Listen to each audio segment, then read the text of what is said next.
আছে, সেটা আশেপাশের আমাদের ধুলো ময়লা বা পরিবেশের দূষণের থেকে হয়। সেই দূষণ থেকে ওনাকে দূরে থাকতে হবে।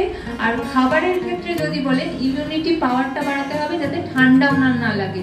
আর ইমিউনিটি পাওয়ার বাড়ানোর জন্য আমাকে লেবু জাতীয় যে টক ফলগুলো হয় না, মোসাম্বি, কমলা লেবু, আপেল, নাশপাতি, এই টাইপের ফলগুলো ভালো করে খাওয়ান। আমাদের সবজি আর ফলে, আমি এতবার সবজি আর ফলে জোর দিচ্ছি কেন, সবজি আর ফল আমাদের ভিটামিন আর খনিজ লবণগুলো দেয়। আর ভিটামিন আর খনিজ লবণই একমাত্র জিনিস যেগুলো আমাদের শরীরে রোগ প্রতিরোধ ক্ষমতা গড়ে তোলে। তো যত রোগ প্রতিরোধ ক্ষমতা গড়ে উঠবে আমাদের, কোনো রোগই আমাদের ছুঁতে পারবে না। তো সেই জন্য সেই কনসেপ্ট থেকে আপনাকে ভেজিটেবলস আর ফ্রুটস খাওয়াতে বলছি বেশি করে, ঠিক আছে?